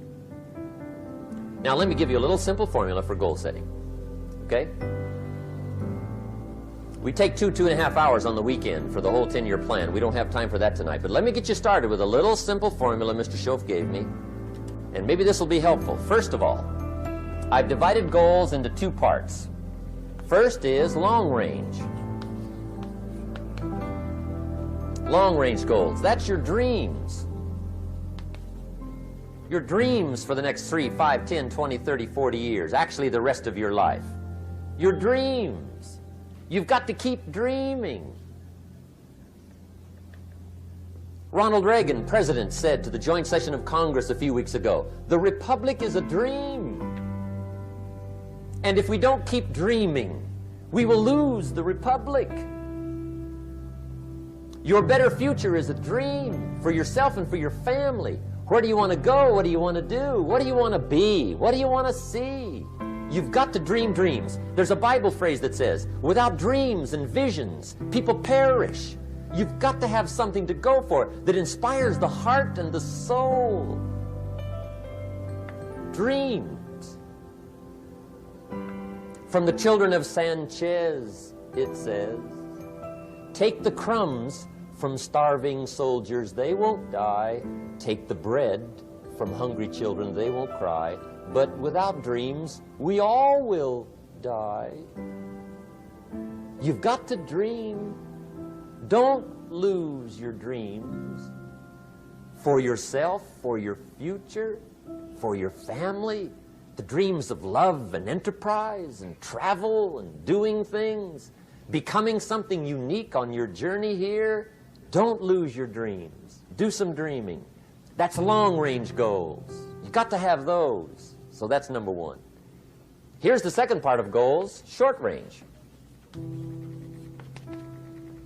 Short-range goals. That's your goals for tomorrow, this week, this month, this year. The immediate future. We call these confidence builders. Because if you set up something short-range, go for it. Get it. Latch onto it. Work hard. Accomplish it. That starts building your strong feelings to go for your dreams. Now, I've divided goals into 3 categories. Here they are. Number 1 is economic. That's your goals for money, income, business, profits, production. Economics. Make sure you've got your economics well planned. Economics plays a major role in everybody's life. Economics is major, which means it ought to be meticulously well planned for tomorrow, this week, this month, this year, long range. What if you asked somebody tomorrow if you could see their meticulously well-planned list of economic goals? What would they probably say? They'd say, you some kind of a nut? You must be weird. Hey, I found out what success is. Success is doing what the failures won't do. Make sure you've got your economics well planned. It'll put you in the top 5%. One of the key little subjects we talk about on the weekend is the 7 fundamentals for wealth and happiness. And that's one of them, well-planned economics. It's a fundamental if you want to do well. Join the top 5%. Anybody in this room can join the top 5%, if you will. Okay. Now here's the second category of goals, things. Make a list of the things you want. And on my list of things, now I put everything. Little things as well as major things. Doesn't matter how small it is, it goes on my list. I used to just put major things, cars, homes. I don't do that anymore. I now load my list with everything. Everything. And the reason is, part of the fun of having a list is checking it off. That's it. Boy, at the end of the day, if you can go, got it, got it, got it, got it, got it, got it, whatever it is, right? You get into the habit. So load up your list, the things you want. Now, when you check off something major, celebrate. That's an important point to make. Celebrate your achievements. Live it up. Have a party when you reach something you've worked for a while. See, we all grow from two experiences. One is called the pain of losing. The other one is called the joy of winning. We need both of them. Amplify them as much as you can, which also means make losing painful. If you set up something, fooled around, didn't get it, put it on yourself. On the other side, if you did get it, congratulate yourself. Self-congratulations is a sign of maturity. Seeking congratulations is a sign of immaturity. But hey, winning and losing, see, that's what it's all about. That's the name of the game. Now, some people lead such mediocre lives, at the end of the day, they don't know whether they're winning or losing. They got no clue. Guy's just going through the day with his fingers crossed. There's a better way. Okay, here's the third category of goals, personal development. Put those goals together, personal development goals. That's your goals to be stronger, more decisive, be a speaker, be a leader, learn a language, all kinds of skills. Okay. The whole weekend seminar was designed to improve all your skills so that you walk away more skillful. And that's what you want, the personal development skills. That's what attracts, that's what brings good things to your life, the person you become, more skillful. Now, this is quite a package to work on. Economics, things, personal development. For tomorrow, this week, this month, this year, long range. Okay? That'll get you started. Now, here's the simple formula for setting goals. It goes like this. A, work on your goals. That's step one. Work on them. And I put the word work there deliberately. Setting goals is plain hard work. I don't want to kid you. We haven't come here tonight to kid each other. It's work. I know it's work. That's why a lot of people just let it slide. It's work. Many people work hard on their job, but they don't work hard on their future. They just let that slide.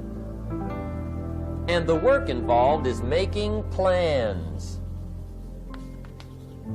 I know most people don't. I understand that, but don't let that be you. Guy says, well, yeah, you work where I work, but the time you struggle home, it's late. You got to eat a bite of supper, watch a little TV, get to bed. You can't sit up half the night. Plan, plan, plan. And the guys be all right. Good worker, hard worker, sincere. But you got to be better than sincere, working hard. You got to be better than a good worker. You got to be a good planner. Somebody once wisely said, the people who fail to plan are planning to fail. Well said. So work on your goals. Here's step 2. Write your goals down. That's so important. I teach my staff around the world, put your goals in your journal.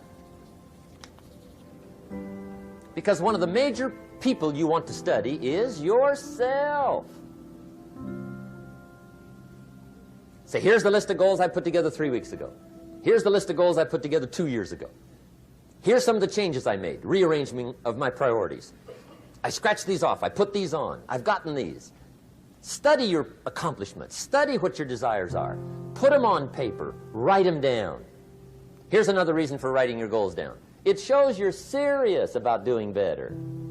And to do better, you got to get serious.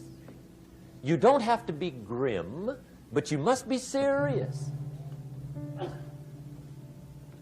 Everybody hopes things will get better. Everybody hopes. Poor people hope. That ought to tell you something. It means the future does not get better by hope. It gets better by plan. I used to have the affliction called passive hope. It's an affliction. It's bad. Probably what's even worse than that is happy hope.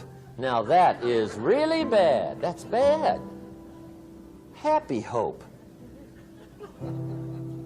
The guy's 50 and he's broke and he's still smiling. See, that's not good. So get serious about your goals. Put them on paper. Write them down.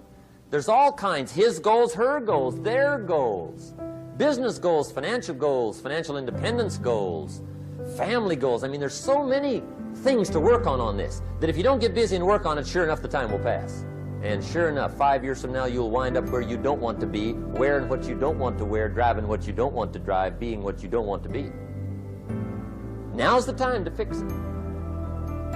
Now, here's the third step to your goals. Check the size of your goals and the kinds of goals. How big they are, what kind they are, affects you. And here's one of the important phrases of the evening.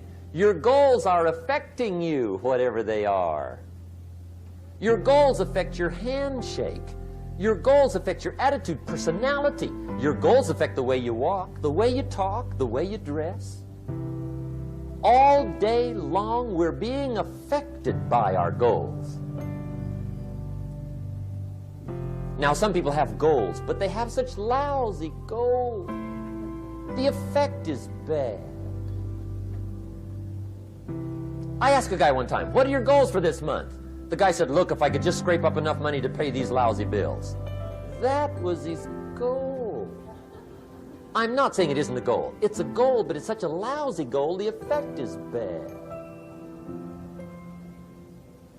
You don't jump out of bed on Monday morning and say, oh boy, another chance to go out and scrape up the money to pay my lousy bills. See, you don't do that. Usually you say, oh, not another Monday.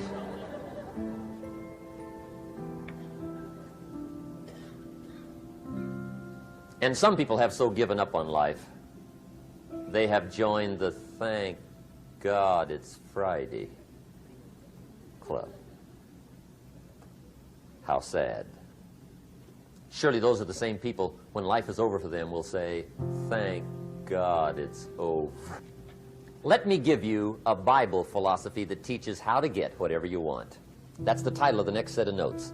How to get whatever you want. From the Bible.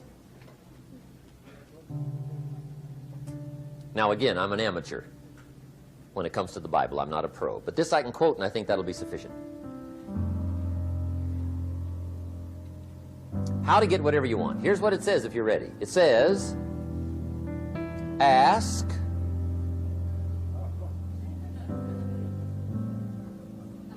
that's it. End of notes. Ask.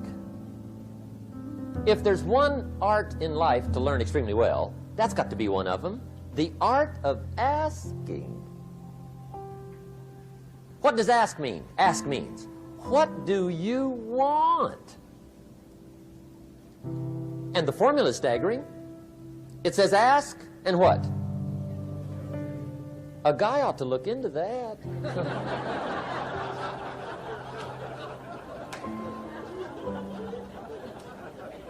He says, yeah, but you work where I work. By the time you struggle home, it's late. You got to eat a bite of supper, watch a little TV, get to bed. You can't sit up half the night, ask. And the guys be... See, you've got to be better than a good worker. You've got to be a good asker. Now, let me give you 3 key points on asking and receiving. This can do it. Number 1, asking is the beginning of receiving. Asking starts a unique process, mental and emotional. I don't even know how it works. All I know is it works. It's like pushing a button and all this machinery starts working. I don't know how. It just works. There's a lot of things you don't need to know how. Just work them. Some people are always studying the roots. Others are picking the fruit. I mean, it depends on what end of it you want in on. Asking is the beginning of receiving, so start the process. Here's number 2. Receiving is not the problem.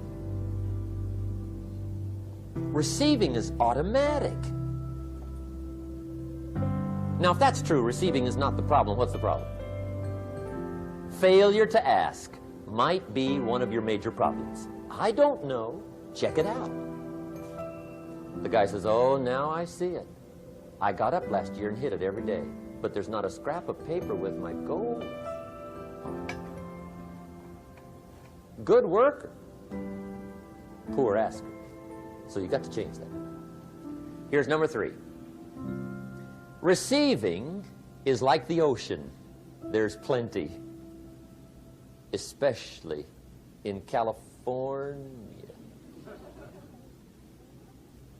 It's like an ocean here.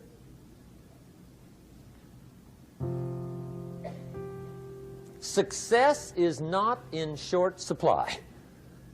It isn't rationed, and you stepped up to the window and it was all gone. No, no, no. It's like an ocean here. Now, if that's true, what's the problem? Well, some people go to the ocean with a teaspoon. Have you got the picture? See, what you want to do in view of the size of the ocean is trade your teaspoon for at least a bucket, and you'll look better down at the ocean. Kids won't make fun of you, right? Okay. Now, there's 2 ways to ask, and we'll wrap up goal setting. 2 ways. Here's number 1. Ask with intelligence. It didn't say ask intelligently, but I'm sure it meant that. Don't mumble. You don't get anything by mumbling. Be clear. Be specific. Intelligent asking means how wide, how high, how soon, when, what size, what color, how much. Define what you want and describe what you want. That's powerful. In the weekend seminar we teach, goals become like a magnet. They pull you that direction. And the better you describe them, the more they pull. So ask intelligently. Here's number 2. Ask with faith. That's the childish part of the equation. Believe you can get what you want like a child. Not an adult. Adults are too skeptical. So the formula really reads, make plans like an adult and believe in them like a child. And the most incredible things will happen. Just try it for 90 days. Just try it. You can always go back to the old ways. Just try it, just 90 days, 90 days. Now here's the last qualifying phrase on goal setting, as we promised to qualify everything. And it simply goes like this. Remember, you won't get everything you want. And we've already studied the reason for that. Simply, sometimes it hails on your crop and rains on your parade. It's that kind of planet. So you won't get everything you want, but if you will work this goal-setting formula, you can get plenty for wealth and happiness. Okay, that's goal setting. We use it around the world. We recommend it. Now, maybe it won't work as well for you as it has for me. I don't know. Maybe not. But what if it did? You got to try. Okay. Here's the last subject, the day that turns your life around. Let me just quickly give you a list of 4 emotions that can change your life in one day. Emotions are powerful. Sometimes it doesn't take much to alter your whole life direction.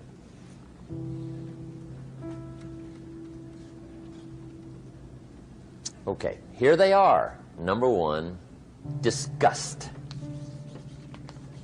Powerful emotion.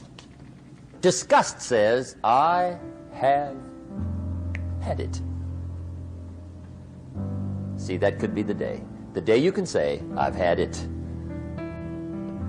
And whether you've had it with something small or something major, the day you can say, I've had it, may not be the day it ends, but the day it begins. That's what I said when that little Girl Scout left my door when I'm 25. I give her the big lie, she leaves, I say, I don't want to live like this anymore. I've had it with lying and being broke. Powerful day. The man's finally had it with mediocrity. He's had it with being a loser. He's finally had it with those awful sick feelings inside, knowing his wife is at the grocery store looking at 2 cans of beans, one marked 37 cents, one marked 39 cents. And the guy sick inside knows his wife's going to buy the 37-cent can, and she doesn't even like the brand. Do you know why she's going to buy the 37-cent can? To save 2 cents. The guy sick inside finally says, I've had it. Being on my knees in the dust looking for pennies? We're not living like this anymore.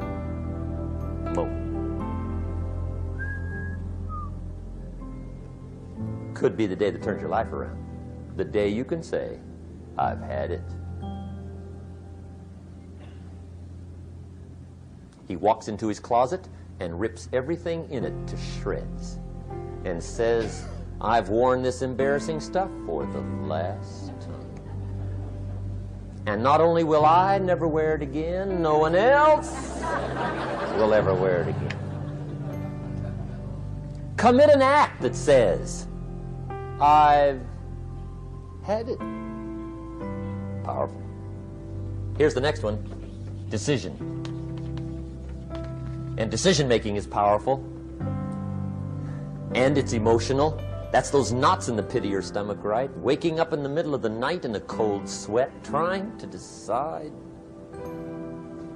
We sometimes call it inner civil war. What shall I do? Well, for progress, you must decide. The best advice I can give you came from a wealthy friend of mine who said, if it's easy, do it easy. If it's hard, do it hard. Just get it done. If you went home tonight and in the next few days cleaned up a whole list of decisions, that might furnish enough inspiration for the next 10 years. I found this out many times after you've decided. Getting on with it is easier than deciding. Sometimes decision is the toughest part. Here's the next emotion, desire, wanting to bad enough. And I don't know how to tell you to want to. That's something you've got to come up with. There's 2 things I know about desire. Number 1, it comes from inside, not outside. You don't send off for it. Number 2, I know desire can be triggered by something. Who knows what it might be? Sometimes desire waits and sleeps for something to happen. Maybe it's a book, maybe it's a song, maybe it's a sermon, maybe it's a lecture, a seminar, maybe it's the conversation of a friend, a happening, an event. Who knows? The best advice I can give you is what I give my staff. It goes like this: welcome every human experience. You never know which one is going to turn it all on. Even the bad experiences. Sometimes from the bitterest experience comes the greatest awakening. So let down the barriers, take down the walls. The same wall that keeps out disappointment keeps out happiness. Let life touch you. Don't let it kill you, but let it touch you. Here's the last one. This one's powerful. Resolve. Resolve says, I will. Two of the most powerful words in the language. I will. Benjamin Disraeli once said, nothing can resist a human will that will stake even its existence on the extent of its purpose. Shortly put, I'll do it or die. See, that's powerful. That could be the day that turns your life around. The world has a strange way of stepping aside when somebody says, I'll do it or die. The man says, I will climb the mountain. They've told me it's too high, it's too far, it's too rocky, it's too difficult, it's never been done before, but it's my mountain, I will climb it. Pretty soon you'll see me waving from the top. Or dead on the side, because I ain't coming back.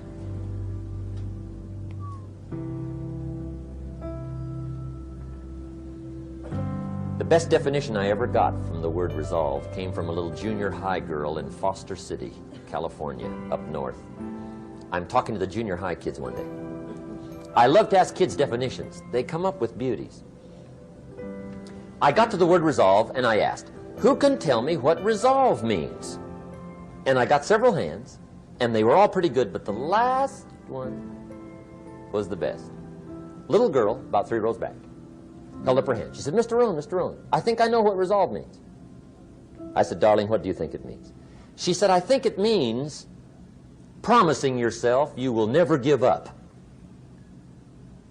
I said, that's it. Webster, stand aside. That is the definition. Promise yourself you will never give up. I asked the kids, how long should a baby try to learn how to walk?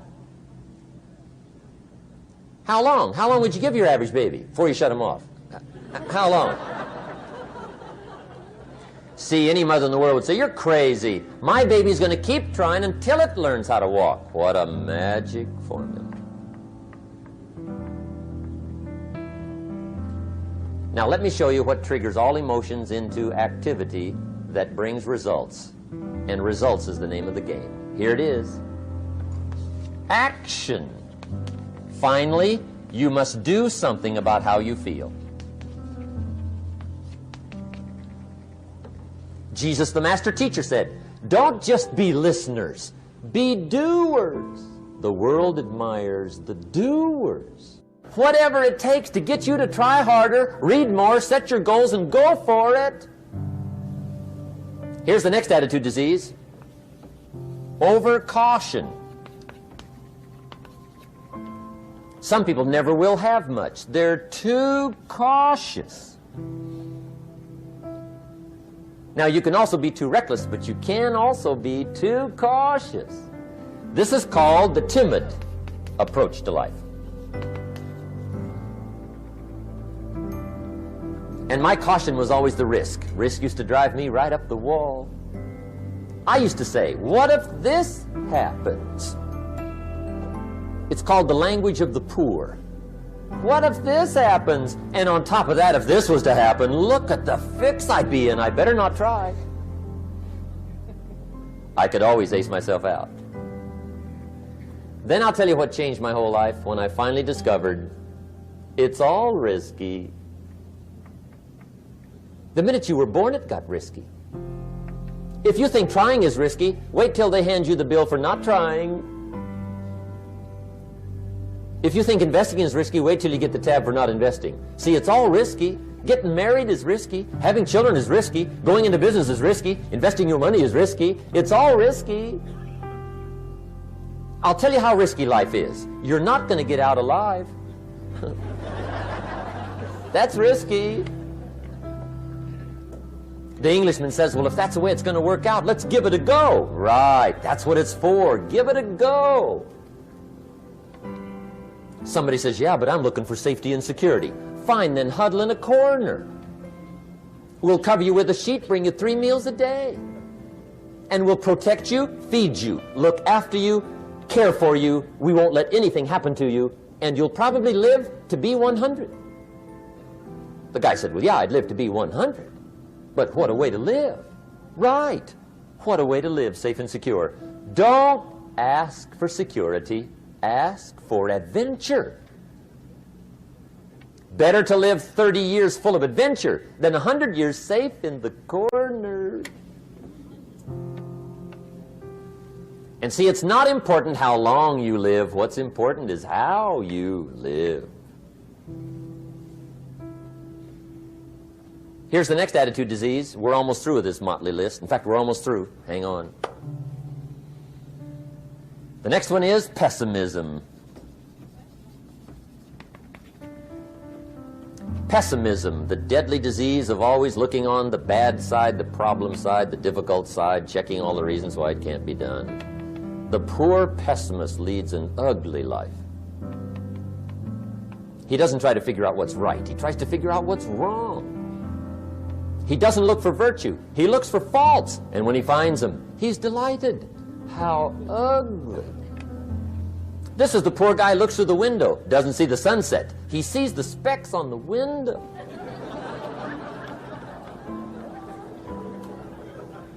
And this is the poor guy, right, who rushes up, takes such leave of his senses. This guy rushes up and he says, I've got 5 good reasons why it won't work. He's so dumb he doesn't know. All he needs 1. He's got 5.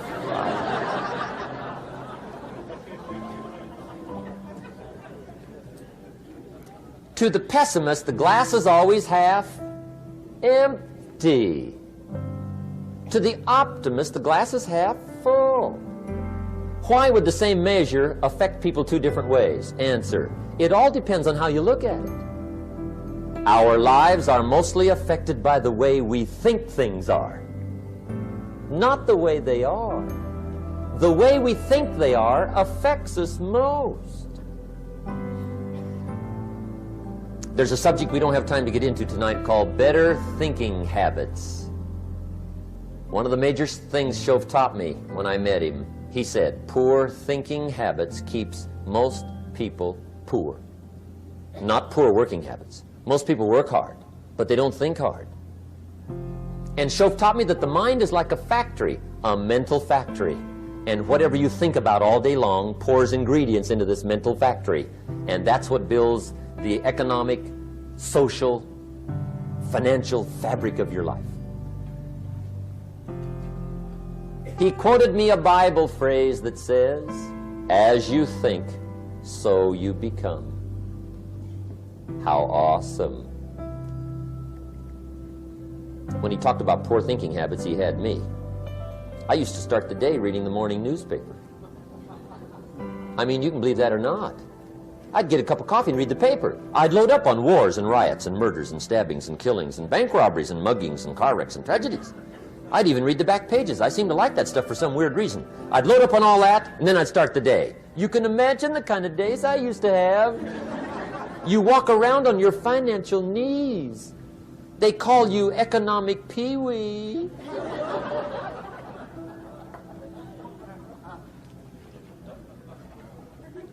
The guy says, I want to be a great leader. Wonderful. The first thing we do is follow him to his house. When we get there, we walk in and check his library, number 1.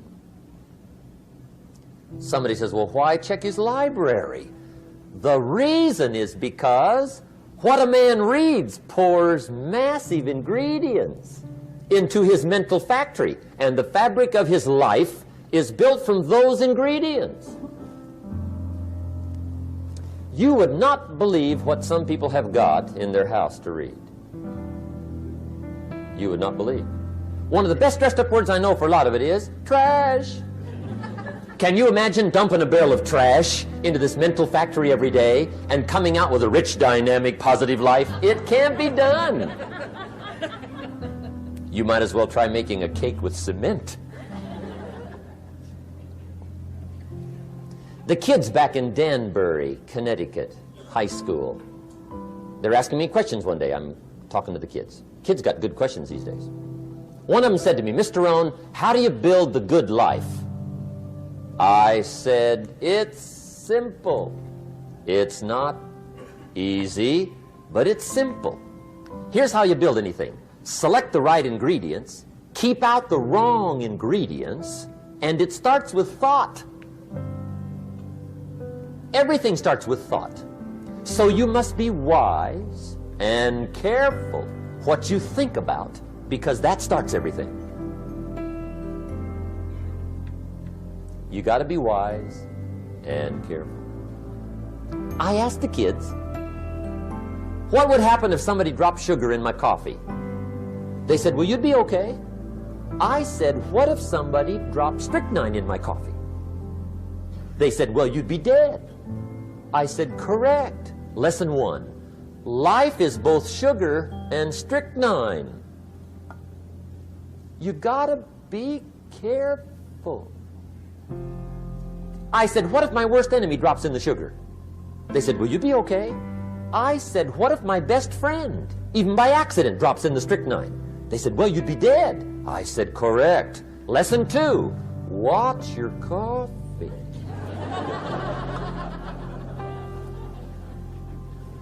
You got to be careful. See, it doesn't matter who hands you the bad stuff. It doesn't matter where you get the bad stuff. It'll still do its damage on your bank account, wherever you get it. Mr. Schoaf gave me one of the greatest phrases when I first met him when he said, Jim, every day stand guard at the door of your mind. How important. Stand guard at the door of your mind.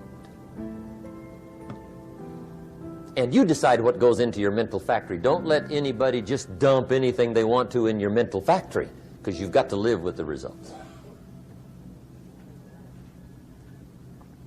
Okay, here's the last disease, and we're through with this list. In fact, we're almost through. Hang on. The last subject is very brief. The last disease, but this one is deadly. Engage in this one, indulge in it even slightly, and you might as well forget the future, because it's going to forget you. Complaining, crying, whining, griping, a Bible word called murmuring. See, that'll ace your future. Spend 5 minutes complaining, and you have wasted 5. And you may have begun what's known as economic cancer of the bone. Surely they will soon haul you off into a financial desert and there let you choke on the dust of your own regret. I hope I said that well, so you won't forget. It's a deadly disease. If you don't think it's bad, ask the children of Israel of Old Testament fame. Typical of us all, their story just happened to get in the book. Story says, children of Israel were slaves. God performed a series of dazzling miracles and got them out. And now they're heading for the promised land. Remember the story? Heading for the promised land. Tragedy of the story, they never got there. Reason. From day one, they started to complain. They griped about the water. They griped about the weather. They whined and cried and griped about the food. They griped about the leadership. They whined and cried because it was too far, too cold, too hot, too difficult, too miserable. I mean, they whined and cried for years. Finally, God said, I've had it, trip canceled. Or something like that. The story says they died in the desert, never got to the promised land. Which I think means 2 things. Indulge in this long enough, you get your future canceled. And I guess it also means even God himself can only take so much.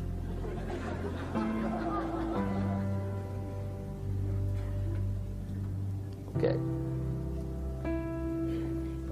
Just be on the lookout of the things that can destroy all the good you start. The war is on. And this evening, tomorrow, mentally, personally, socially, economically, you got to make sure you're winning the war. And this is part of it.